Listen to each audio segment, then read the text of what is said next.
Donc merci pour toutes vos très belles interventions aujourd'hui, qui étaient en fait, oui, très riches et différentes. Donc, comme je disais, ça va être difficile de trouver un axe commun, mais en fait, elles étaient quand même toutes sous-tendues par des critiques radicales de notre époque, et elles tentaient toutes d'analyser, de mettre en exergue la crise planétaire actuelle, qu'elle soit écologique ou sociale, la crise que nous vivons.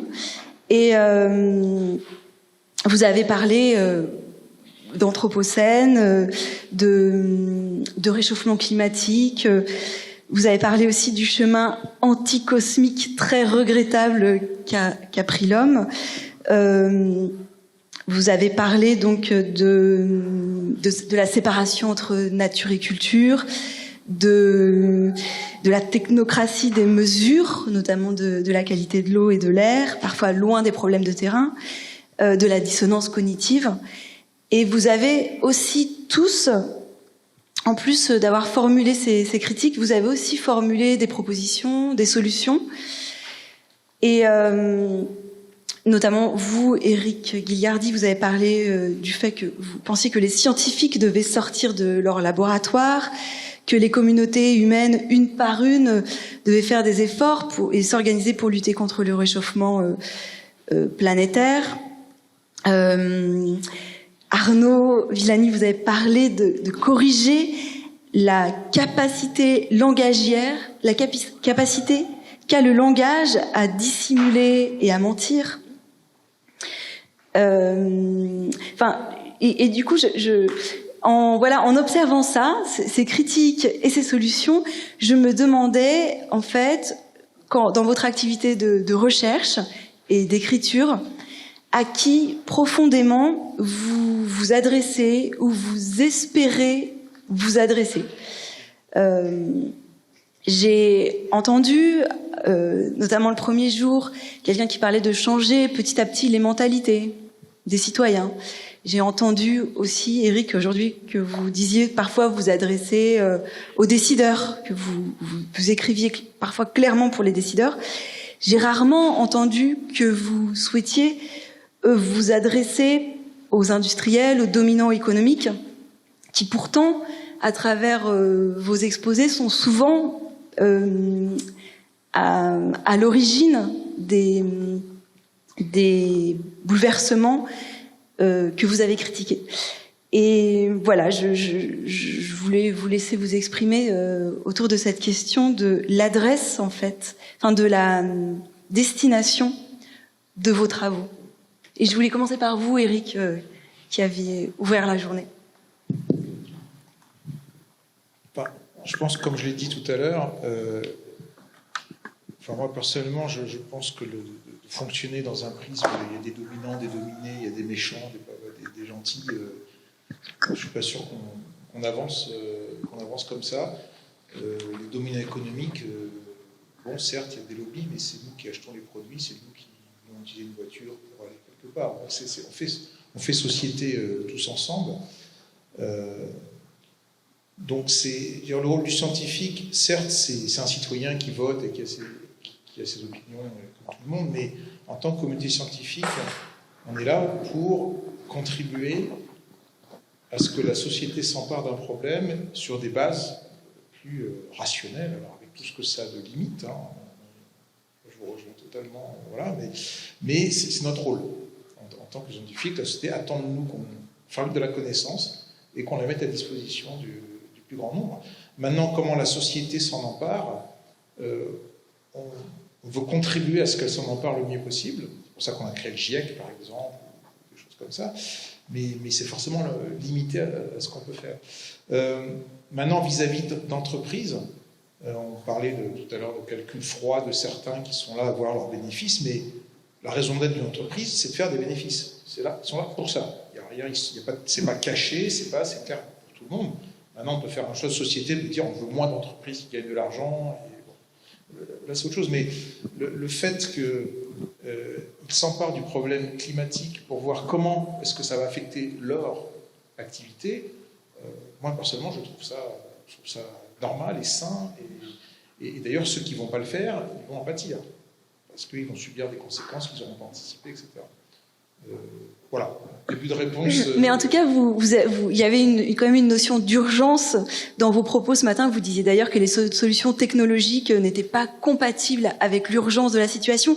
Donc, vous aviez peut-être, on sentait que vous aviez envie d'une certaine efficacité, d'un impact, que vous trouviez que la recherche ne devait plus se cantonner à simplement nourrir la connaissance, mais impacter et transformer la société. Et du coup, par qui et comment Non, alors, ouais. Je vais dire autrement. C'est parce que la société a exprimé la volonté de limiter les impacts du réchauffement climatique. Les pays se sont mis d'accord pour dire on veut limiter à 2 degrés.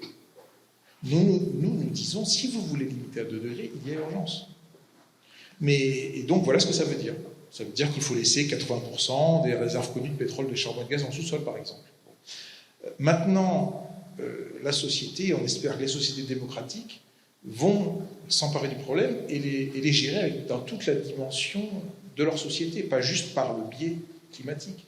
Tout à l'heure, on évoquait le sens, mais est-ce qu'il ne faut pas une bonne dictature écologique qui impose aux gens pour qu'on reste à 2 degrés? Mais encore une fois, moi je viens ici, je sors de mon laboratoire, pas pour la planète. La planète, dans 1 million d'années, notre petit chepette de CO2, elle s'en moquera totalement. Ce qui est en jeu, c'est l'équilibre de nos sociétés dans les dizaines d'années qui viennent. C'est vraiment ça, c'est nous, sociétés humaines. Et il me semble un aspect important de nos sociétés, c'est le fait de vivre en démocratie. Et donc, je disais tout à l'heure qu'en boutade, je préfère un monde à plus 4 degrés en démocratie qu'un monde à plus 2 degrés en dictature. Donc, en tant que scientifique, on a un rôle de fournir des éléments du débat public, mais en tant que citoyen, on veut aussi que nos pays continue à fonctionner comme démocratie. Et voilà, donc je ne sais pas si je réponds. Oui, mais dernière question toujours pour vous, Éric. C'est tout à l'heure dans votre intervention, vous disiez justement que la démocratie était assez limitée. J'avais noté une phrase, c'est que, en gros, vous disiez que c'est pas parce qu'on prenait l'avis de chacun qu'on arrivait à un résultat. À ce que la décision prise à la fin... Je faisais la sociologie de base en disant que le populisme n'est pas forcément la meilleure façon de gérer un pays. C'est tout ce que je voulais dire. D'accord. Mais du coup, pour vous, la démocratie, et par exemple la démocratie environnementale, serait un levier...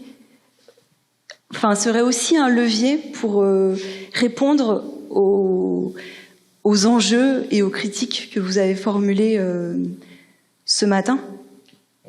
Je ne suis pas sûr de comprendre ce que vous entendez par démocratie environnementale. Pour moi, il y a la démocratie, avec tous ces volets. C'est-à-dire que les citoyens participent au processus de décision. On le fait déjà, donc elle existe déjà. Localement, alors ça marche plus ou moins bien, c'est la crise de la représentativité, on voit là, avec nos gilets jaunes, etc. La démocratie marche plus ou moins bien, mais comme je ne sais plus qui disait, c'est le plus mauvais système à part tous les autres. Donc je pense qu'il faut bien le faire marcher pour que du coup on arrive à avancer vers des valeurs communes, vers quelque chose qu'on veut voir ensemble. Mais une démocratie environnementale, je ne suis pas sûr de savoir ce que ça veut dire. C'est-à-dire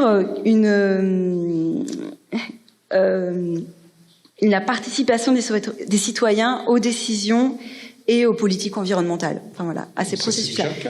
C'est déjà le cas pour vous. Il y a quand même eu, il ne faut pas oublier qu'il y a eu un accord de Paris signé par 195 pays. C'est la première fois qu'il y avait autant de chefs d'État réunis sur la planète pour le climat. Donc c'est en route. Alors ça vient pas assez vite, c'est pas comme on voudrait.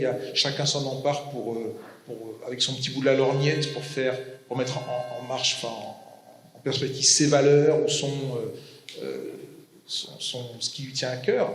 Mais c'est très bien d'ailleurs. C'est comme ça qu'on fait démocratie ensemble. Mais à la base, il faut quand même que la démocratie fonctionne.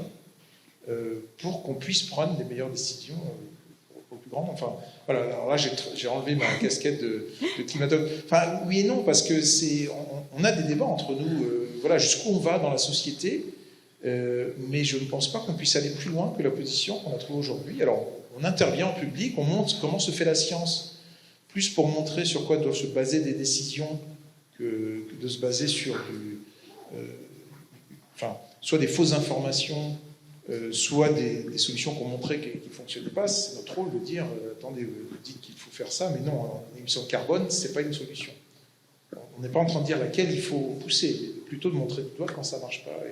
Mais au-delà de ça, je pense qu'on enlève notre casquette de scientifique, on devient citoyen, et là, oui, on participe. D'accord. Donc pour vous, en tout cas, cette démocratie est déjà, elle n'est pas parfaite, mais elle est déjà en place. Et les citoyens participent au processus de décision. Et je voulais en venir à vous, Corinne Larue. J'ai l'impression que vous souleviez justement dans ce que vous analysez le fait que les structures qui analysent notamment la qualité de l'eau, de l'air, de l'environnement s'améliorent en effet, mais restent encore aujourd'hui technocratiques et dans un évitement de la véritable recherche des causes. Ou alors, vous avez l'impression qu'aussi, une forme de démocratie environnementale a été mise en place? Alors, 2 points. Le premier, je voulais répondre à la question de pour qui on parle. Parce que mon collègue, il est peut-être chercheur. Moi, je suis enseignante-chercheur. Et... désolée.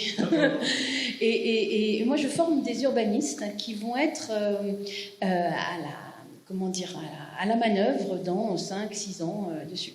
Et je pense qu'en tant que chercheur et en tant qu'enseignant-chercheur, notre rôle est de faire que nos étudiants se posent des questions.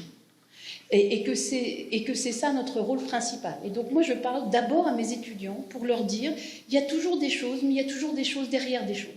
Et que donc, ça ne doit pas empêcher de faire, mais on peut aussi être plus intelligent que bête dans nos pratiques et que on doit, quand on essaye de concevoir des quartiers, d'organiser des espaces, eh bien prendre en compte à la fois des dimensions sociales, des dimensions climatiques, des dimensions environnementales, des dimensions politiques, des dimensions économiques, et que notre rôle en tant qu'enseignant-chercheur, et je prends le lien parce que c'est aussi là où se passe principalement la recherche, c'est d'accompagner nos futurs professionnels, je forme des professionnels, à une vraie capacité réflexive sur ce qu'ils sont en train de faire et sur leur attention à porter à différentes dimensions qui sont, on parle ici d'environnement, mais qui peuvent être aussi sociales ou politiques. C'est-à-dire que chaque acteur est légitime de porter ce qu'il porte. On dit les entreprises, elles portent des volontés de profit, et c'est sur la table. On peut être d'accord ou pas d'accord.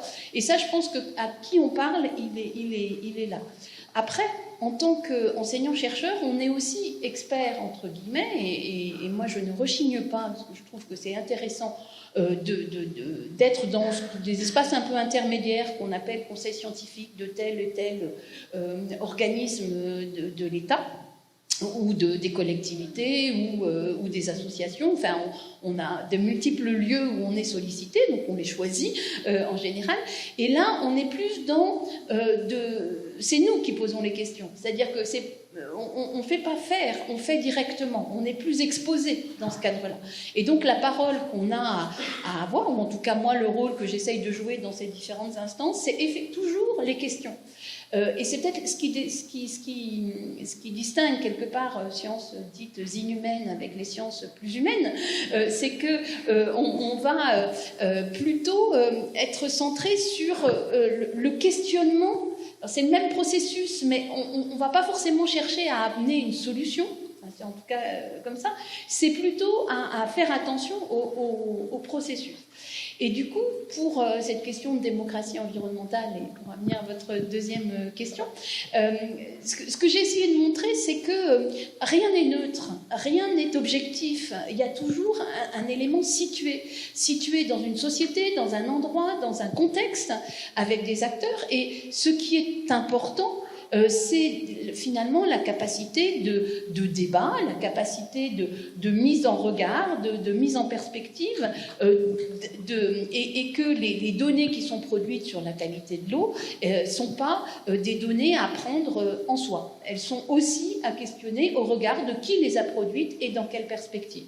Et pour le coup, la multiplicité des points de vue fait que on a moins de chances de se tromper. Je dirais. C'est un peu cette manière-là. Alors après, la démocratie environnementale, comme mon voisin, je ne sais pas ce que c'est. Et vous, Arnaud Villani, vous avez fait, voilà, vous avez parlé ce matin. Vous aviez un propos entre poésie et philosophie. Vous dites vous-même que poésie et philosophie sont indissociables. Et en même temps, voilà, comme je le disais auparavant, il formulait une critique radicale de notre époque, mais qui remontait à plusieurs millénaires, qui remontait à l'époque grecque, une critique notamment à l'encontre de Platon, mais dont vous disiez qu'il n'était qu'un indice de son époque, et parce que vous disiez qu'il avait fait, que cette époque avait fait un choix anti-cosmique, un choix de la dénomination stricte et non du flux. Et voilà, cette critique radicale et ce que vous proposez à notre époque, quand vous écrivez tout ça, est-ce que vous pensez vous adresser à quelqu'un en particulier? À qui vous adressez-vous? J'ai l'impression de m'adresser à des gens sensés. Qui sont-ils? Qui réfléchissent au fait que, en réalité, la démocratie, ça existe parce qu'il y a possibilité de parler. Et possibilité de parler avec des mots. Et c'est là que je porte mon attention en tant que philologue. Je m'aperçois que je prends le mot démocratie.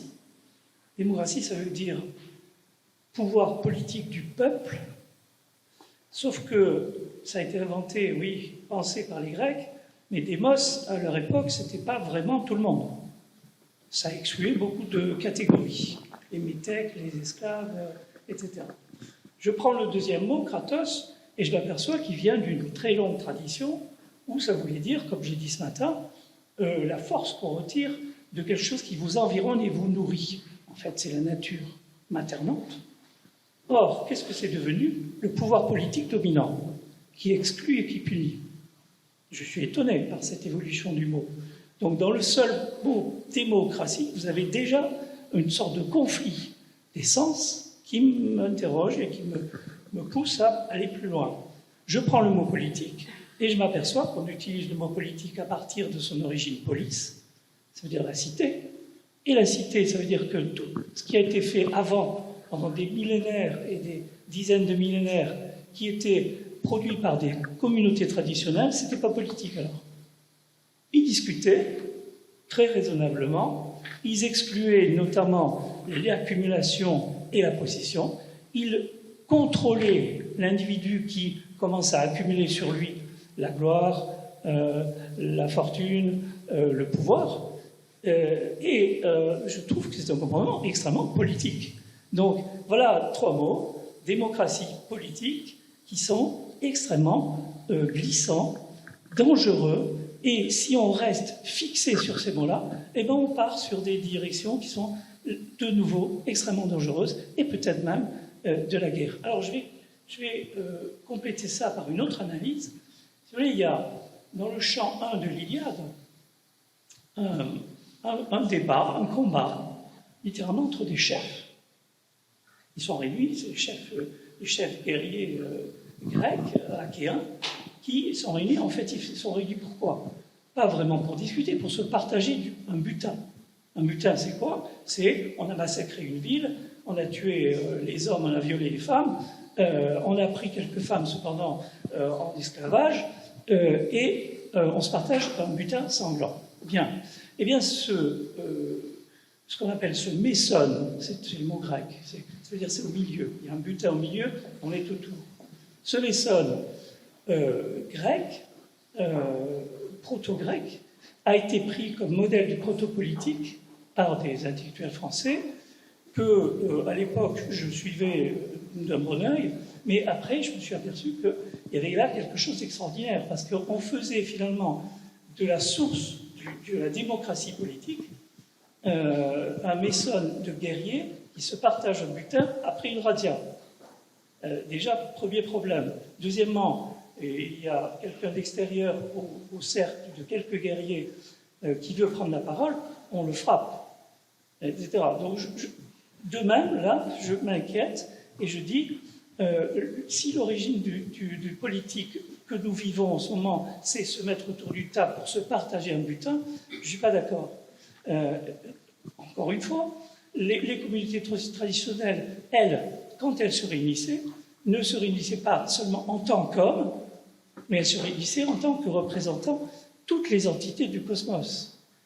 Que ce soit des entités inorganiques ou organiques, les météores, le vent, la tempête, des esprits des morts, des esprits des ancêtres, et ainsi de suite. Donc il y a là quelque chose qui a été littéralement oublié. Autrement dit, on a commencé la réflexion sur la politique en disant la politique, en fait, c'est la politique des chefs. Dans un régime de guerre, vous voyez, etc. Je suis très inquiet par le fait qu'on ne porte pas assez attention aux termes qu'on emploie et qu'en les employant, on fabrique de la guerre. De sorte qu'après, on se dit, c'est très bizarre, nous sommes des hommes rationnels et nous ne pouvons pas arrêter la guerre. Mais oui, c'est parce que la raison elle-même est bâtie sur un processus de guerre. Vous voyez ce que je veux dire? Donc... En tout cas, ce matin, oui, c'était ce matin, vous disiez, on commence maintenant à voir ce qu'il se passe.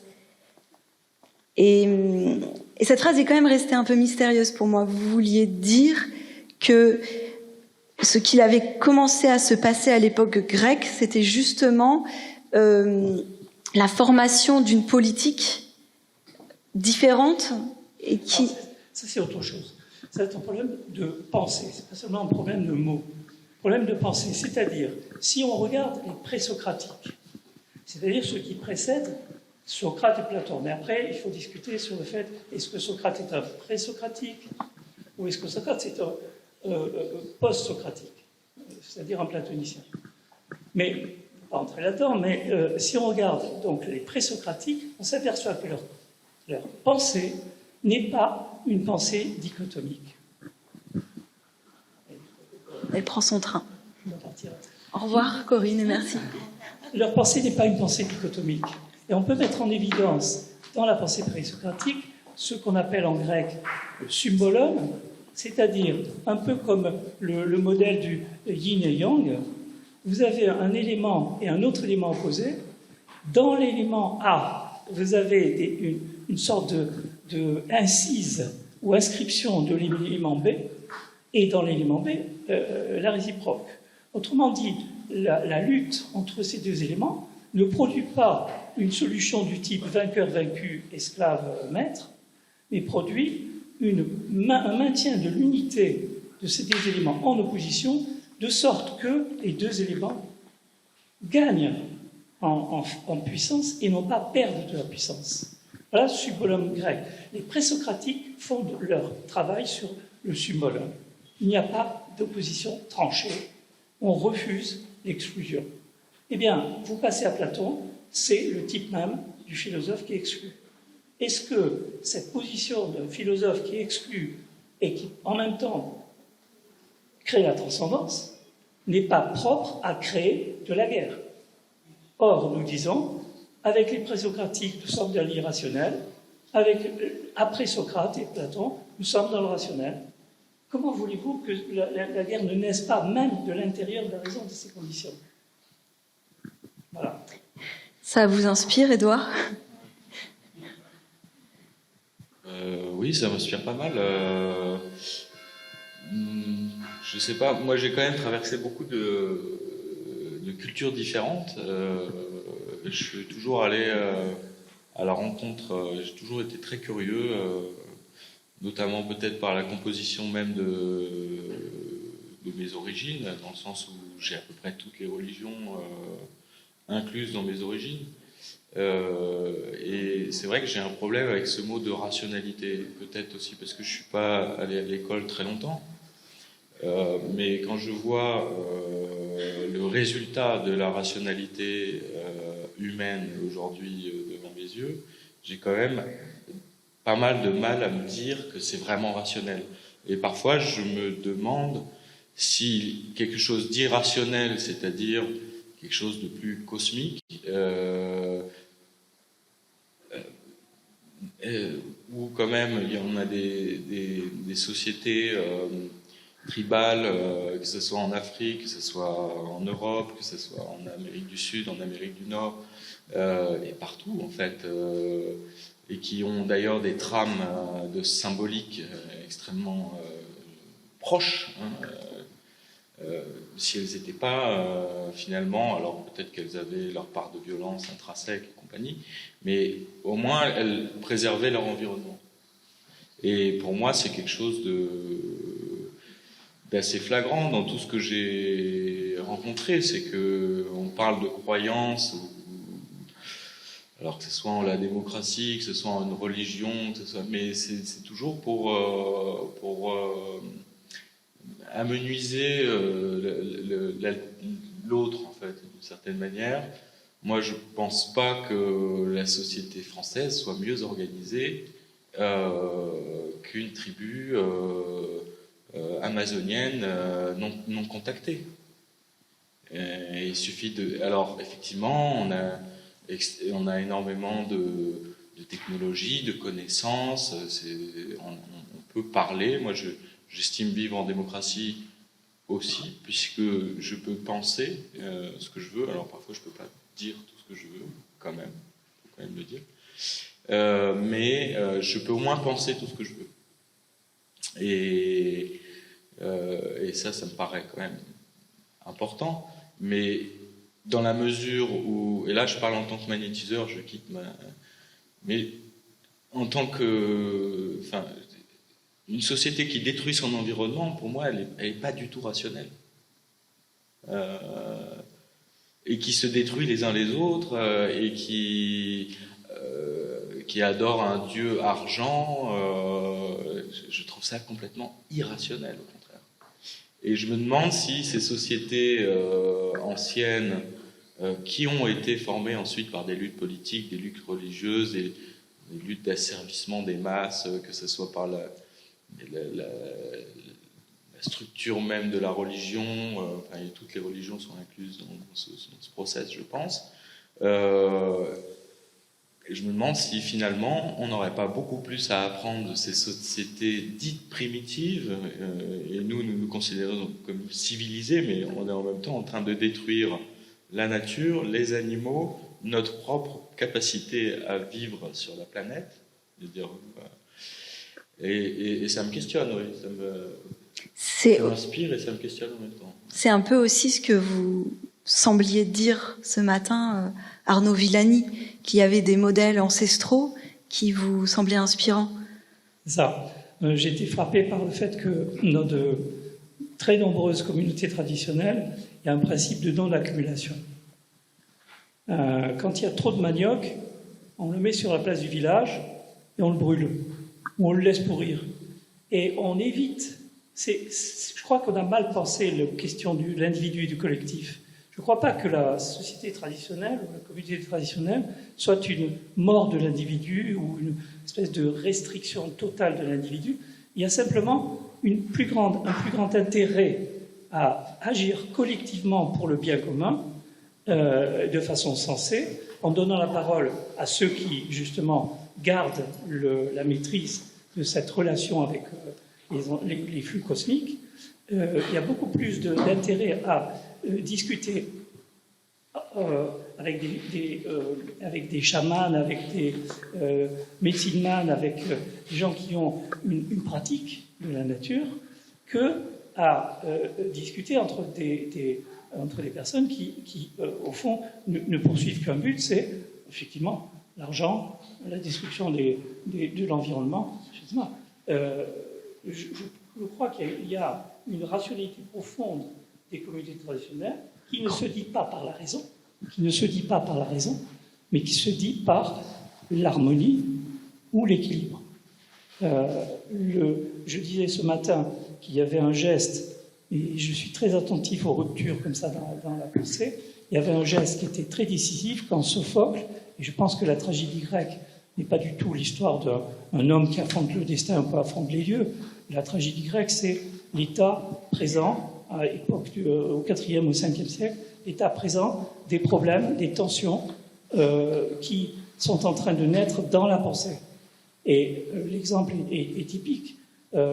Vous avez dans la troisième pièce de l'Orestie les humains, les hommes, qui prennent le pouvoir dans les tribunaux qui jugent du crime de sang. Bien sûr, il ne s'agit pas de nous laisser juger par des monstres ou le vent, mais il s'agit de comprendre de quoi il s'agit.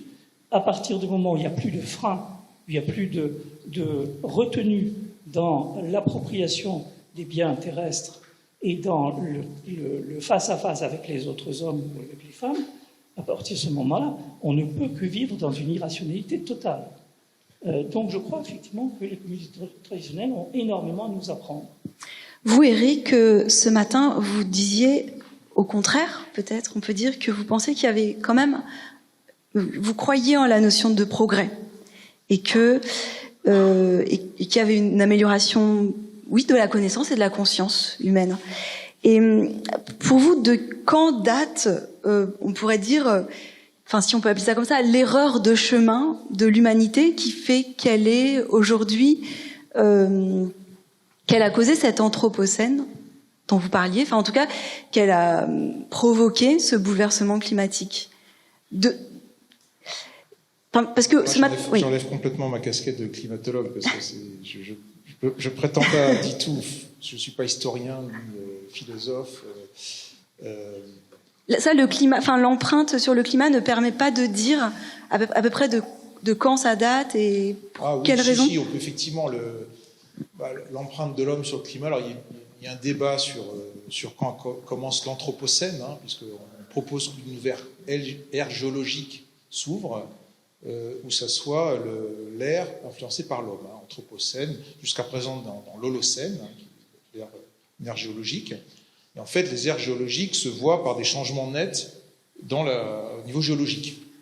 Hein, il y a eu tout d'un coup, voilà, on a changé d'air et c'est marqué dans la roche, dans les fonds marins.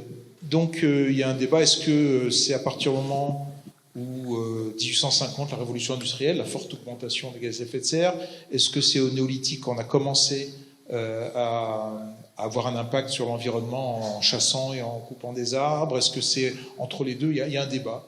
Donc bon, je ne veux pas rentrer là-dedans parce que maintenant, pour revenir aux sociétés anciennes, je pense qu'il y a, enfin, tribal, je pense qu'il y a aussi une histoire de nombre. Oui, de démographie, on est beaucoup, mais aussi de fonctionnement. Fonctionner à 10, 20, 30, 100, c'est pas la même chose que de fonctionner à 66 millions.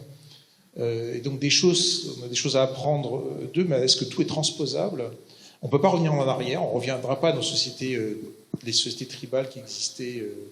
Donc voilà, dans quelle mesure on peut apprendre ou non de ces sociétés. Maintenant, on est là où on en est. On peut le voir, le verre à moitié plein, à moitié vide. À moitié vide, on a perdu beaucoup de choses. On peut voir aussi tout ce qu'on a gagné en termes de bien-être humain. On peut dire qu'on a été trop loin dans le bien-être individuel, mais enfin, maintenant, on a une espérance de vie. Alors, on peut aussi dire, ben voilà, vivre 80 ans, si on ne vit pas bien, pourquoi faire, etc. Bon... Je pense que si on prend nos sociétés occidentales, on a quand même, on parlait tout à l'heure, réalisé les rêves de nos grands-parents. Ce vers quoi toutes les générations, alors on peut dire que c'était tous trompés ce vers quoi on devait aller, mais enfin, on a quand même réussi à être riche, en bonne santé, vivre longtemps, avoir des vies globalement moins pénibles et difficiles pour la plupart des gens qu'il y a des siècles. Voilà, donc on peut appeler ça du progrès ou pas. Ensuite, est-ce que, chemin faisant, on a oublié, je pense qu'il y a aussi le moment où les religions n'ont plus la place sociale qu'elles avaient. Ça, c'était, alors, est-ce qu'elles jouaient un peu ce rôle cosmique, hein, je ne sais pas, là franchement, je parle totalement, ça, je m'adresse à l'expert, et le fait que depuis voilà, par les abus des religions, elles ont perdu toute crédibilité, elles sont plus suivies, ou de moins en moins, bon, si on voit des retours, est-ce que là, il n'y a pas eu une perte, mais qu'on peut retrouver d'une autre façon et ailleurs? Maintenant, pour moi, la question, c'est plus, on est là où on est. On va pas tuer 90% de la population pour revenir au néolithique et avec moins de gens pour fonctionner. Donc qu'est-ce qu'on fait?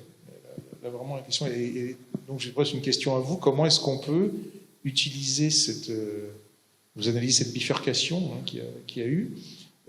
Voilà, qu'est-ce qu'on peut faire aujourd'hui, concrètement, pratiquement, pour utiliser ce savoir? Maintenant, l'empreinte sur l'environnement, oui, et ça vous semble étrange que moi je dise oui, effectivement, il y en a une, mais elle n'est pas inéluctable. On a la chance de savoir, de se rendre compte et d'avoir tous les outils qu'il faut pour limiter les pires impacts. Il y en a qu'on ne pourra pas éviter, c'est sûr, mais on a tout ce qu'il faut. Et donc, moi, je suis assez confiant dans la capacité humaine d'adaptation. Nos ancêtres ont appris à passer l'hiver, à s'organiser pour passer l'hiver. Je ne vois pas pourquoi on ne pourrait pas s'organiser pour passer cette crise environnementale, effectivement, dans laquelle on rentre. Elle n'est pas non plus. On peut discuter à quel niveau on en est dans la crise. On en a pris conscience, on voit des impacts, mais il n'est pas écrit que c'est la fin du monde. Et voilà. Donc, alors on peut savoir si on est optimiste ou pessimiste. Comme Boutade, vous savez quelle est la différence entre les optimistes et les pessimistes? Non, les optimistes pensent que nous vivons dans le meilleur des mondes possibles et les pessimistes craignent que ça ne soit vrai. Est-ce que vous avez des questions? Je vais juste dire un mot après cette intervention. Il n'est pas question du tout de restreindre la rationalité. Et il est question de la marier à quelque chose qu'on lui a opposé et qui en réalité pour moi ne lui est pas opposable. Aller chercher de nouveaux types de pensée dans des processus très anciens des sociétés, c'est ouvrir la rationalité, c'est pas la restreindre.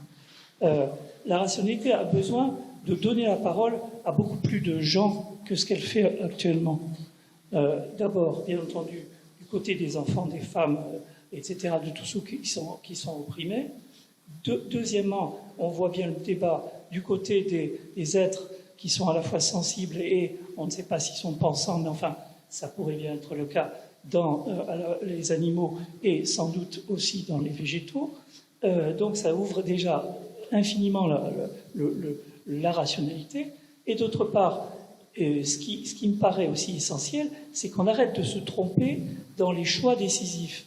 Par exemple, entre Voltaire et Rousseau s'est élevé un débat où Rousseau a été ridiculisé et on a dit il veut qu'on broute l'herbe. Ça, c'est Voltaire qui, avec son humour saccageur, a réussi à discréditer Rousseau et à le précipiter dans la paranoïa. Rousseau avait raison. Rousseau était un prophète, d'une certaine manière, qui parlait vrai et qui disait il ne faut pas oublier la nature. Donc il n'y avait aucune raison d'opposer Voltaire avec son mythe du progrès indéfini et Rousseau qui tentait justement de dire oui mais attention, la nature risque de pâtir de ce progrès. Et deuxièmement, au XVIIIe siècle, on avait deux versions de la rationalité, c'était Kant d'un côté et Herder de l'autre. Personne ne connaît Herder en général. Herder est un penseur aussi important que Kant parce qu'il a réussi à éviter le modèle de la philosophie de l'histoire qui est on part d'un point qui est nul ou qui est sauvage ou qui est assez restrictif et on va vers la perfection. Ça, c'est l'illusion qui fait qu'il y a des guerres partout. Que disait Herder? Il dit une société, ce n'est pas quelque chose qui peut se comparer à une autre société. Enfin, je veux dire, une société, une culture, une civilisation ne se compare pas. Une société, une culture, une civilisation, c'est quelque chose de circulaire. C'est un organisme vivant qui naît, qui grandit, qui se développe à son maximum et qui éventuellement meurt. Mais on ne peut pas comparer les Égyptiens aux Grecs, les Grecs aux peintres du XVIIIe. C'est ce que faisait Condorcet, qui est un grand mathématicien, mais qui, du côté de la philosophie, était un bedé, parce qu'il disait les peintres du XVIIIe siècle sont de meilleurs artistes que les Grecs et les Égyptiens. Pourquoi?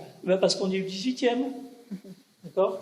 Alors là, il y a une erreur fondamentale de voie de la rationalité, et il faudrait recenser justement dans l'histoire de la pensée ces bifurcations malheureuses et reprendre la conscience comment dire, des intellectuels et du public sur ces points-là, en disant attention, danger. si on veut éviter les guerres et si on veut éviter la guerre contre la nature, il faut faire attention à ce qu'on a fait dans le passé. Plein de questions. Alors, allez-y.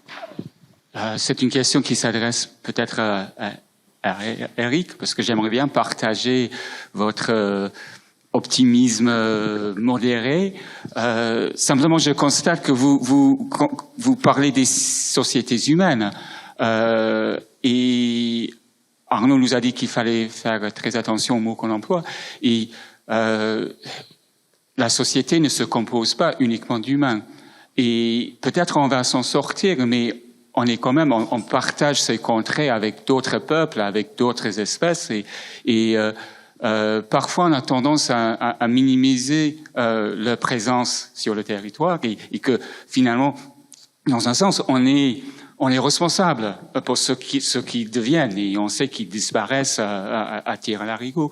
Et je pense qu'un des problèmes, c'est l'éducation. J'ai suivi la scolarité de mes enfants tout le long, jusqu'au lycée, au-delà. Il a été très très peu question pendant leur scolarité d'une espèce d'autre humaine, hein. Et même chez les scientifiques, disons, l'SVT se réduit à la biologie humaine au bout d'un moment, hein.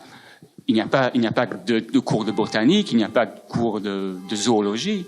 Donc, finalement, nos enfants, les générations futures, on ne leur parle pas de ce qui les entoure. Bon, j'exagère un peu, mais vous voyez le problème. Ouais. On répondra à ça. Oui, je suis d'accord que le point de vue anthropomorphise, en même temps, ce que je dis dans 1 million d'années, il y a eu des extinctions précédentes de biodiversité très fortes dans le passé, hein, jusqu'à plus de 90%. Et en fait, elle est revenue. Hein, par le processus, ça met du temps, ça met des millions d'années, etc. Donc, maintenant, est-ce que nous considérons dans la nature ou pas, en étant cause d'une 6e extinction, si on ne fait rien, on peut, là je sais pas, c'est au philosophe de voir est-ce que l'homme fait partie de la nature ou pas. Et donc quand des archéologues dans 100 millions d'années verront la 6e extinction d'espèces, ils réfléchiront à d'où ça vient, ils verront, ah bah oui, c'était l'espèce dominante à l'époque, il y a... voilà, donc c'est... Ça, je dirais, bon, c'est...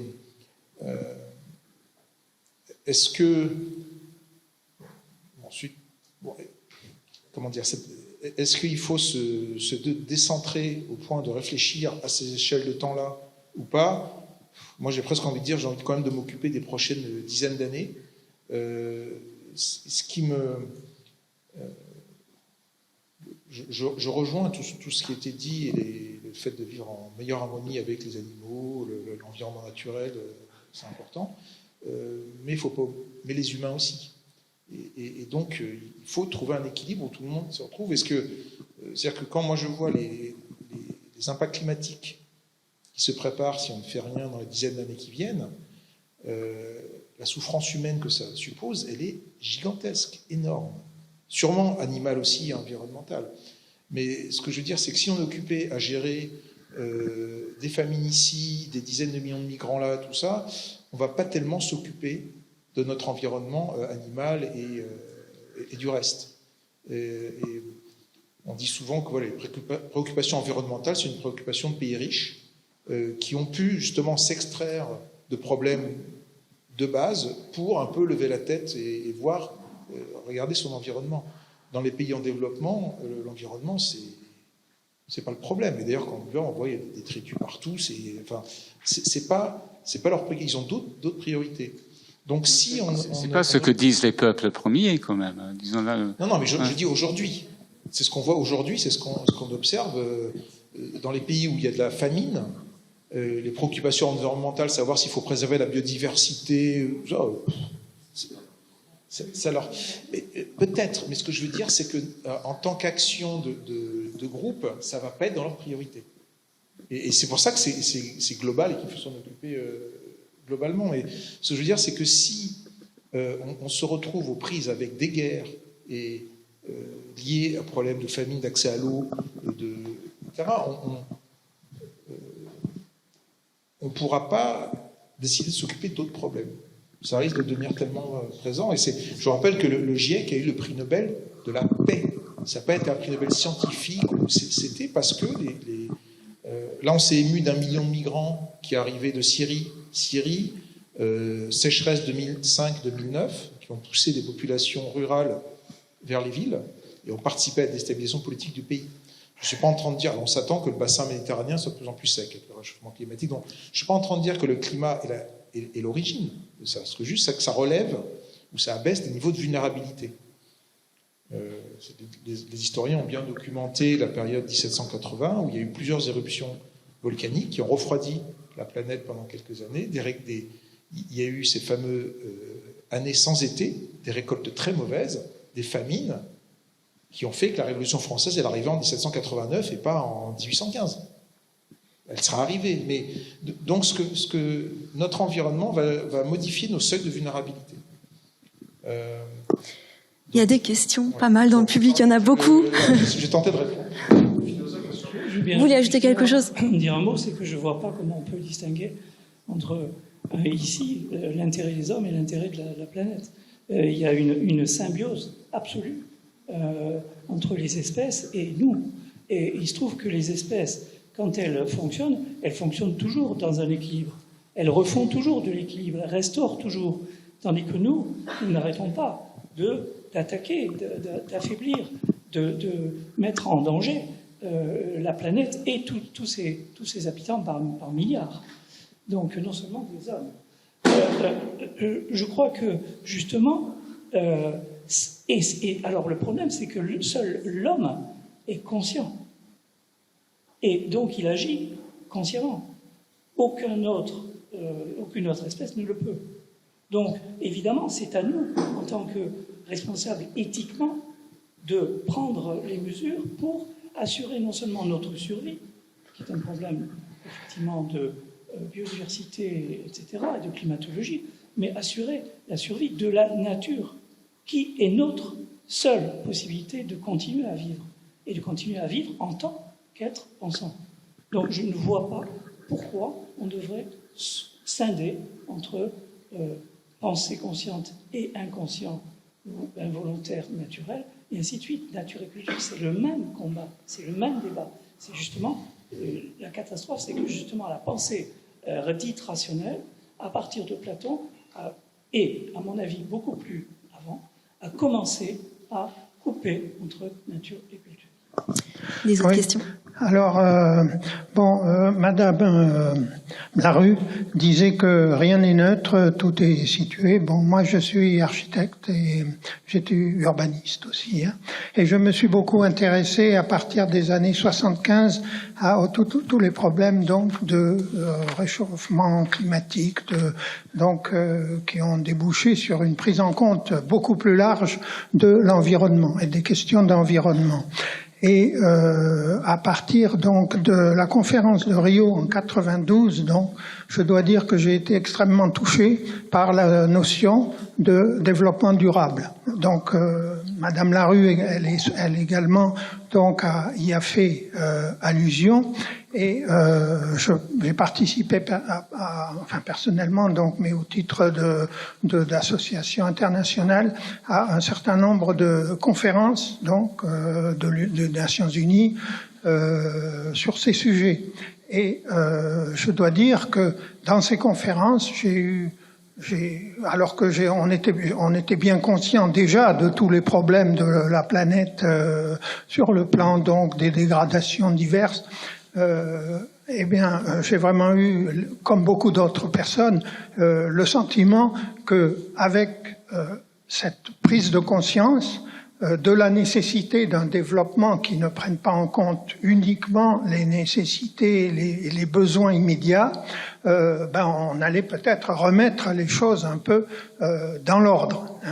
Et j'y ai cru longtemps, mais il faut dire que ce qui se passe depuis un certain nombre d'années, et notamment face à cette espèce de prise en compte des problèmes au niveau mondial, quand on constate la montée de l'antimondialisme, je crois qu'il y a un autre terme. Pardon ? Non, moi je parle pas de l'altermondialisme, je suis tout à fait pour. Par contre, c'est la démondialisation. Voilà. Actuellement, on en est dans une phase de mondialisation qui me paraît tout à fait catastrophique et qui risque évidemment de remettre en cause tout ce qu'on pourrait espérer. Voilà. Alors moi je reviens ici simplement pour dire que moi je pense que dans le cadre de toutes les actions, de toutes les structures qui ont été mises en place, de tout ce qui a été développé au niveau culturel et autres, social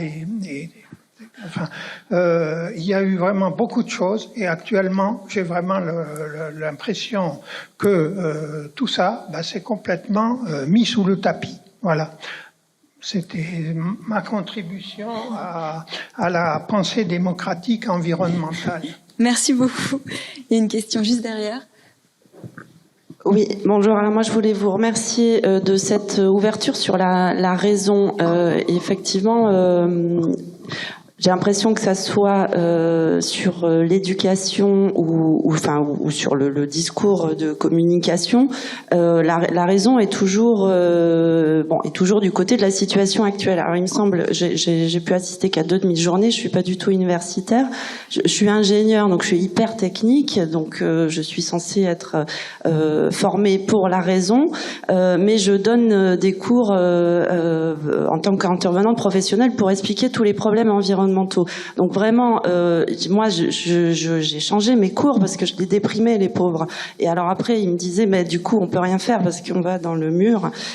Donc il faut bien. Alors, c'était un peu ce qui me semblait de votre congrès, c'est-à-dire que la perception, il faut déjà percevoir qu'on fait partie de la nature, qu'on est en symbiose, et du coup je commence mes cours par ça, et les définitions de l'environnement, y compris dans les directives européennes, mènent bien l'homme au cœur, l'homme et ses organisations sociales dans la définition de ce qu'est l'environnement, en plus des autres espèces et des milieux ambiants. Donc déjà première chose, alors peut-être un petit espoir pour monsieur qui a vu ses enfants.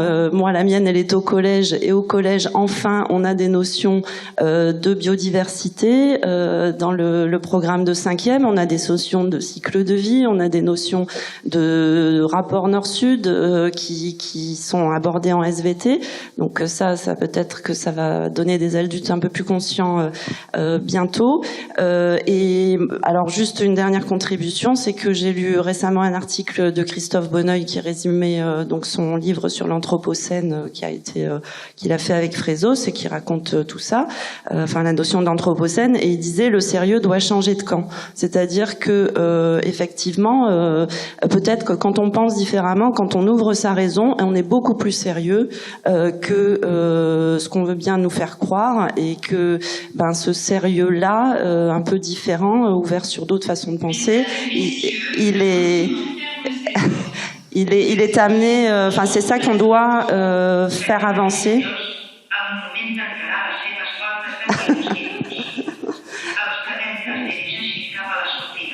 Ladies and gentlemen, the monument is closing. Please make your way to the exit points. Je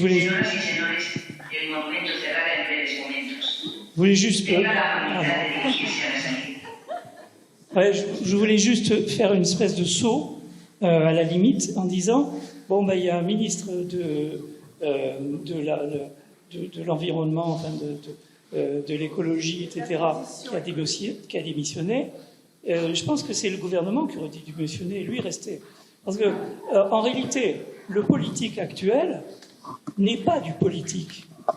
C'est de l'économie déguisée, etc. C'est pas du politique. Le politique ne peut avoir de base qu'écologique aujourd'hui.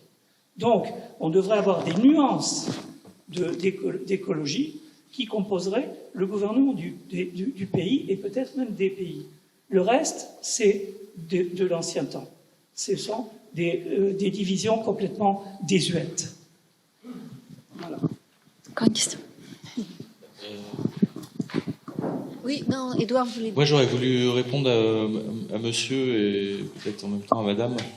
Moi, je trouve qu'au contraire, on vit une époque quand même assez contradictoire, avec beaucoup de menaces, beaucoup de progrès, beaucoup de...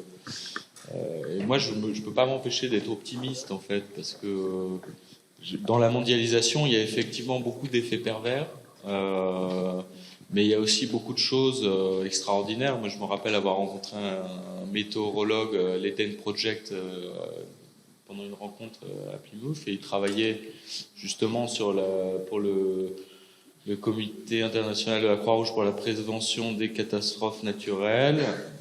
Et je me rappelle lui avoir dit ce truc complètement fou. Alors, il travaille avec des modélisations et compagnie, et je lui avais posé la question, mais est-ce que tu as interrogé les personnes qui travaillent en Angola, je crois, quelque chose comme ça, et je lui dis, mais est-ce que tu as interrogé les personnes sur leurs anciennes cultures, leurs anciennes pratiques, sur les contes et légendes de la région? Peut-être que ça pourrait t'apprendre des choses, justement. C'est toute cette culture ancienne, toutes ces recherches, tous ces chercheurs, ces anthropologues qui vont relever comme ça des vieilles philosophies, avec toutes les technologies qu'on a aujourd'hui, les environnements immersifs, les modélisations par ordinateur, toutes les langues qu'on peut partager les uns avec les autres, toute cette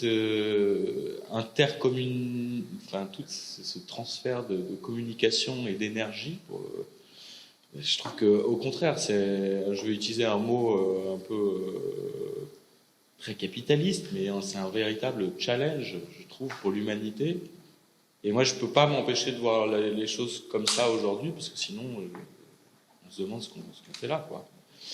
Et je trouve que justement, c'est dans ce partage de culture, dans toutes les connaissances que toutes les religions, les systèmes politiques ou sociétaux ont accumulé pendant 10 000 ans, si on trouve, il y a forcément des super solutions à trouver. Voilà. Donc c'était pour monsieur la mondialisation, c'est quelque chose d'extrêmement néfaste, mais en même temps d'extrêmement positif, je trouve. On est toujours dans le yin et dans le yang. Oui. Sur la mondialisation, ça a permis de sortir de la misère des centaines de millions de personnes. Il ne faut pas l'oublier non plus. C'est pas juste notre perspective des effets pervers, mais enfin, c'est quand même un fait très concret. Non, juste, je suis très heureuse qu'on termine sur des notes un peu plus positives, et pour revenir à la fois à notre titre et tenter une première synthèse très sauvage. Je crois que Jonathan en fera une un peu plus élaborée, sophistiquée ensuite. En vous écoutant tous depuis mercredi matin, justement, j'ai eu l'impression que vous aviez tous lié la question de la perception à celle de la blessure. Hein, et bon, avec la dernière intervention d'Édouard, c'était particulièrement impressionnant, mais tous, en fait, il y avait un rapport à la blessure, et tous, vous avez aussi dit quelque chose sur la réparation. Finalement, les choix de dispositifs qui tenaient aux disciplines, aux formations, aux intérêts de chacun des intervenants. C'est pour ça aussi que nous avons voulu inviter des gens d'horizons aussi différents, correspondaient à différentes... Alors, il faudra qu'on fasse une synthèse quand on aura un peu plus de recul, mais correspondaient à différentes possibilités de réparation. Donc, à partir des perceptions sensorielles, ou d'ordre scientifique, ou d'ordre philosophique, ou d'ordre artistique, ça vous a tous amené finalement à des propositions qui, alors, pour reprendre peut-être ce qui fait peut-être le plus la synthèse entre toutes les interventions, c'est peut-être l'intervention d'Astrid Guillaume quand elle parle de traduction. Parce que vous avez tous proposé finalement une traduction depuis l'ordre physique et aménageable, hein, pour parler vulgairement à propos de la... Enfin, je veux dire, pour utiliser un mot affreux à propos de quelque chose de très beau que nous a décrit Corinne Larue, qui était de l'ordre de la solution et qui était aussi très optimiste, jusqu'à l'ordre linguistique ou l'ordre poétique, hein, avec aussi ce que nous ont dit Michel Collot, mais aussi Arnaud Villani ce matin. Donc voilà, finalement c'est assez heureux enfin, j'avais un peu peur que nous soyons désespérés, mais pas du tout. C'est juste une réflexion comme ça, je sais pas si...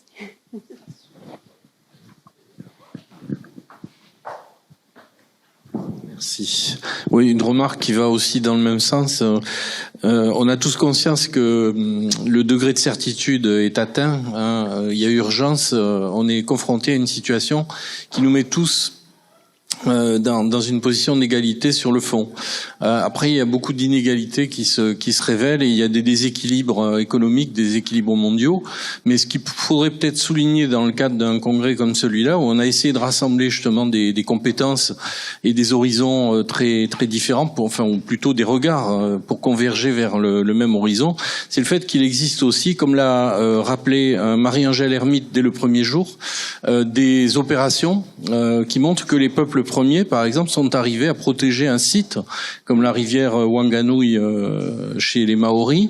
Il y aurait plein d'autres exemples à citer. Il y a Jean-Christophe Godard qui a également montré comment les Indiens de Guyane résistent au projet de Montagne d'Or, projet complètement démesuré que les chamans interprètent comme une sorte d'adoration du dieu du mal, quoi, finalement. Et moi, ce qui m'intéresse dans la collusion de tous ces éléments de mise en conscience à travers la perception, ça nous permet justement de monter en généralité en conscience, c'est l'idée de coopération. On a parlé également d'anthropologie inversée et il faut accepter l'idée que les peuples lointains, autochtones, en situation de très grande difficulté aujourd'hui, ont aussi des compétences à nous offrir en matière d'écologie.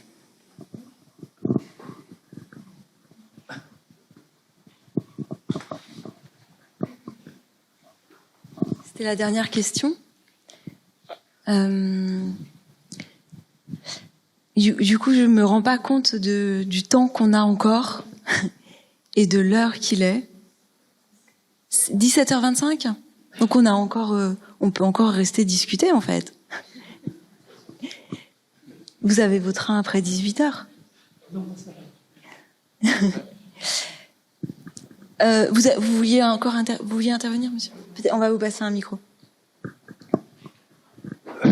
Oui, moi j'ai donc évoqué le concept de développement durable tel qu'il a été exprimé donc dans tout un tas de textes, y compris officiels, au niveau international. Mais en fait, j'y mets d'autres choses et notamment j'y mets également une valeur spirituelle. Voilà. Et je pense moi j'ai participé à votre journée qu'aujourd'hui, que cet après-midi, mais enfin en fin de matinée. Et donc je ne sais pas si vous en avez parlé. Mais ce qui me paraît assez frappant, c'est que justement cette dimension spirituelle, bon, on a vu que j'ai vu plusieurs fois mentionner la poésie, par exemple. Bon, mais cette dimension spirituelle qui a quand même joué un rôle important dans l'histoire de l'homme, de l'humanité et des civilisations, je crois que même aujourd'hui on n'en a pas tellement parlé. Voilà. Alors, je ne sais pas, je soulève la question, qu'est-ce que vous en pensez? Est-ce que vous pensez qu'il y a de la place encore pour la spiritualité à notre époque? Voilà. Moi, je pense qu'il y a une place tout à fait indispensable et notamment donc à travers la notion de durabilité, parce que pour moi, dans la spiritualité, il y a aussi le concept d'éternité. Voilà. Alors, c'est un point de vue personnel, évidemment, mais je pense qu'on a beaucoup évoqué les cultures primitives et je pense que c'était une donnée tout à fait fondamentale. Voilà. En tout cas, je pense que vous êtes face aux deux intervenants qui ont le plus peut-être parlé de spiritualité. Vous vouliez rebondir ? Dire un mot.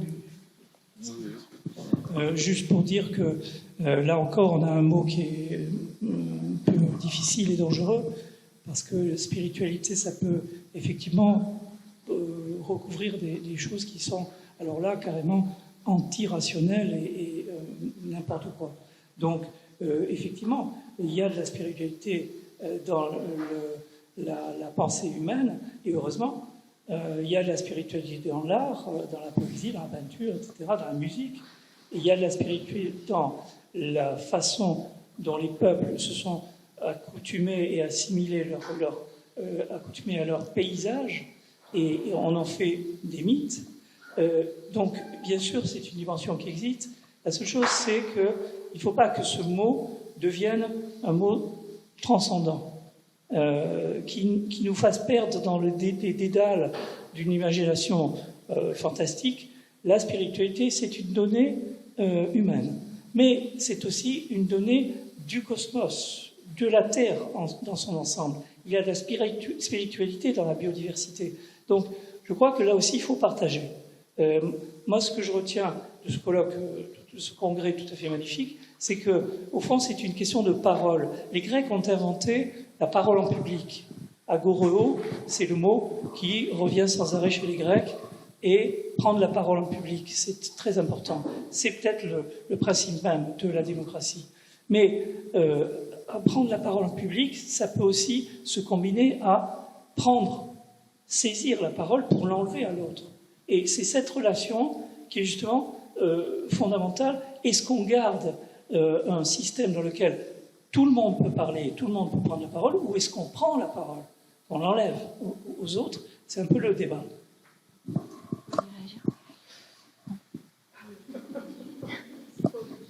Pas obligé, ouais. Non, pas obligé. Mais quand même, j'ai quand même traversé des pays qui sont très, très spirituels, qui sont en tout cas habités par énormément de traces de différentes spiritualités qui se sont succédées, et tout ce que je pourrais dire sur le sujet, et je pense que ça suffira, c'est que tous les symboles que beaucoup de spiritualités transportent avec elles sont les mêmes d'une spiritualité à une autre. Et c'est là-dessus que j'aimerais qu'on réfléchisse, mais c'est ça que j'aimerais soulever, c'est que des symboles comme le soleil, la lune, les étoiles, la montagne, les rivières, c'est commun à toute l'humanité, en fait. Voilà, moi je m'arrête là. Merci beaucoup. Moi j'avais encore des questions, mais on peut aussi s'arrêter sur ces mots.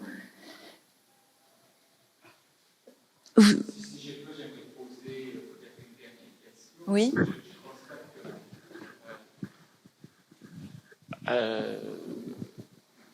Étant à Perpignan, où on travaille beaucoup dans la mouvance de l'écoféminisme, il a été peu question lors de ces 3 jours justement de la différence sexuelle et de la domination masculine.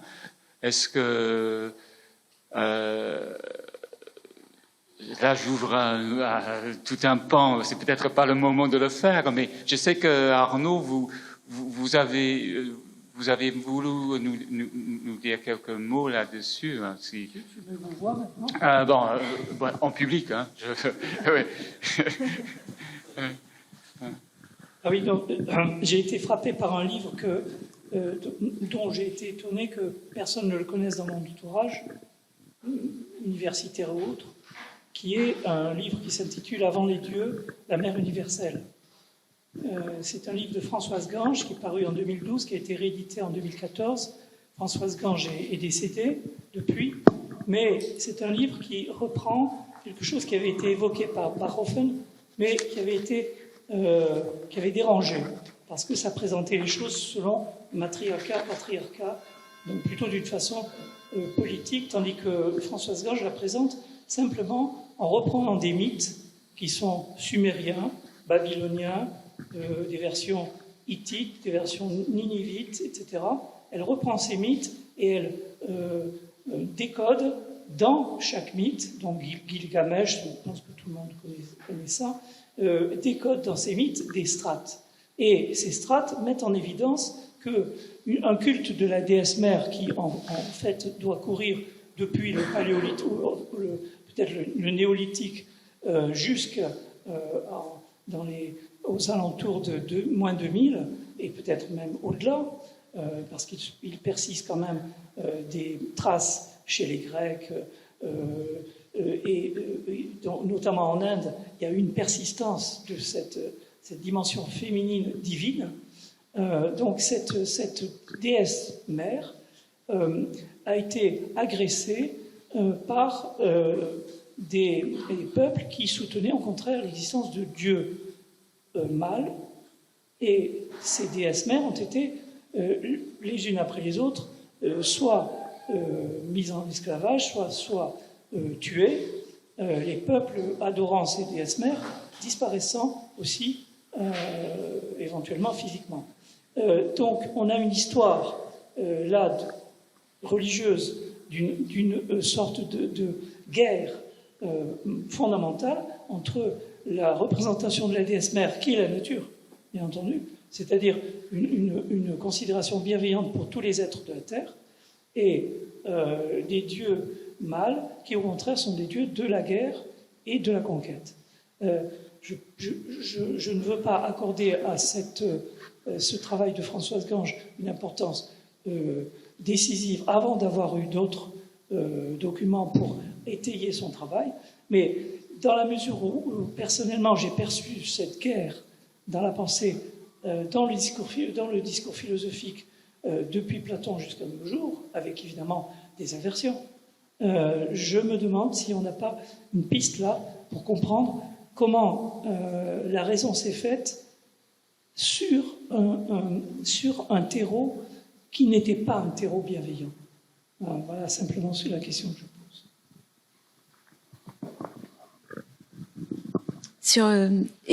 Et au cours de vos voyages, sur le rapport homme-femme, vous avez rien à... Sur le rapport homme-femme... Et le féminisme? Après, dans les pays que j'ai traversés, c'est quand même très très compliqué de pouvoir l'aborder, puisque l'expression féminine hors de la maison est quand même très très peu présente. Les contacts aussi. Bref, moi je reviendrai à Jung en fait, je reviens à Carl Gustav Jung, qui est psychanalyste, qui dit que chaque individu a en lui-même deux principes, l'anima et l'animus, et que en fait nous avons en chacun d'entre nous donc un principe féminin et un principe masculin. Et je continuerai toujours avec la même phrase, tout dépend à qui on donne à manger. Qui est-ce qu'on nourrit? Est-ce qu'on nourrit son principe masculin pour les hommes qui poussent vers la domination? Est-ce qu'on accepte sa part de féminité? Et c'est pareil pour les femmes. Moi, c'est une question qui me paraît, c'est pareil pour les femmes qui ont aussi leur part de masculinité. Et pour moi, tout se résume dans le symbole du yin et du yang. Puisque dans la partie blanche, il y a un point noir, et dans la partie noire, il y a un point blanc, et c'est justement Alors effectivement, dans la société actuelle, c'est quand même, avec les supporters de Trump, et puis plein d'autres gens, et pas que eux, d'ailleurs, en Inde, c'est le cas, au Moyen-Orient, c'est le cas, l'homme, effectivement, use de sa force pour dominer la femme et les enfants, mais je pense que du coup c'est une évolution personnelle que chacun doit envisager, voire assumer. Sinon, il n'y a pas vraiment de solution au problème, je pense. Et je voulais juste apporter une chose, c'est que la modernité a aussi quand même eu je pense, un bienfait, c'est de libérer, alors je ne sais pas comment c'était avant dans les sociétés primitives ou au temps de Platon, de Socrate, je n'ai pas de documents là-dessus, j'ai pas lu là-dessus, mais je pense que la modernisation qu'on vit a eu au moins un bienfait, c'est la libération sexuelle et de ce fait la possibilité de laisser s'exprimer en chacun d'entre nous soit l'anima, soit l'animus. Voilà, donc c'est quelque chose qu'il faut cultiver, je pense, sans en faire un dogme non plus. Mais par exemple, il y a une histoire que je peux raconter. Ouais. Un jour, j'étais dans un hôpital irakien, je faisais une petite enquête enquête complètement ratée sur les effets de l'uranium appauvri en Irak, et on cherchait des potentielles victimes. Bon, il se trouve que c'est un sujet extrêmement sensible sur place, donc j'ai pas pu. Mais le médecin m'a dit non, par contre, on a un she-mail. Il a utilisé le mot she-mail. Est-ce que vous voulez filmer un she-mail? J'ai dit mais non, pas du tout. Et ça, pour moi, tout d'un coup, je me suis dit, mais cette question de l'androgynité, même dès la naissance, de cette indifférenciation sexuelle qui touche les êtres humains comme nous, enfin, je veux dire, ça existe, hein. Et c'est la nature qui le fabrique. Enfin, voilà, je me demandais qu'est-ce que cet enfant, ça m'a vraiment interrogé sur qu'est-ce que cet enfant dans une société patriarcale qu'est-ce qu'elle allait être sa vie. C'est vrai que ça m'avait pas mal marqué. Voilà. Et vous disiez, Arnaud Villani, que le politique n'était plus dans le politique, enfin, ou la politique n'était plus dans la politique, c'est l'économie qui était dans la politique. Vous dites aussi que, enfin voilà, vous dites que chaque mot recèle finalement plusieurs sens différents, parfois qui s'opposent, qui sont même en guerre. Et enfin, cette question s'adresse à vous deux. Est-ce que, pour vous, quels sont les grands leviers, si vous en avez une idée, les grands leviers de transformation pour que revienne le politique réel ou la démocratie? Les grands leviers, justement, on le voit par ce congrès, c'est le fait que des disciplines extrêmement différentes puissent se réunir et partager leur savoir pour aller plus loin. Donc ça me paraît être favorisé, bien sûr, par la société telle qu'on la connaît aujourd'hui, mais en même temps continue de rester à l'intérieur de ces sociétés et de cette civilisation mondiale que nous connaissons, des effets retard, des effets freins ou des effets carrément explosifs qui nous mènent à des conduites tout à fait irrationnelles, c'est-à-dire des peuples qui veulent exterminer d'autres peuples, des génocides, etc., qui n'auraient évidemment pas lieu d'être si la fameuse raison mise en place par Platon sous le terme logos avait, 2500 ans après, porté ses fruits. Et je dis simplement que on a raison de croire, d'être optimiste, si on parvient à tirer des leçons de ce que des millions d'hommes ont pensé avant nous, sans les écarter en aucune façon. Et une façon de mettre à l'écart des sociétés primitives, ça jusqu'à, bon, disons, pas Lévi-Strauss, mais enfin, quelques anthropologues avant lui, qui est ensuite devenu une pensée sauvage et qui est ensuite devenu finalement un échange fructueux entre les sociétés civilisées et les sociétés dites primitives. Il n'y a aucune raison de garder ce terme de primitivité aux sociétés anciennes. Ce sont des sociétés au même titre que nous. Elles sont aussi civilisées que nous, souvent plus. Donc il y a de nouveau là une symbiose, je dirais, entre humains, qui doit rejoindre la symbiose qu'on est en train de chercher entre tous les règnes vivants. Et au-delà, une symbiose qu'on doit chercher entre les règnes vivants et ceux qui ne sont pas dotés de vie, mais qui sont pourtant fondamentaux, à savoir, nous sommes quand même, apparemment, des poussières d'étoiles. Donc, voilà, ce que je ne supporte pas, c'est que la philosophie ne pointe pas du doigt un texte de Platon dans l'Hippias, où Platon se moque d'Hippias, parce que Hippias a fait ses chaussures lui-même, a fait sa ceinture lui-même, a fait son manteau lui-même. Pourquoi? Parce qu'il dit tout se tient, tout forme une unité, tous les êtres sont pris dans une sorte d'holisme, une sorte de totalité holistique. Platon se moque de cela.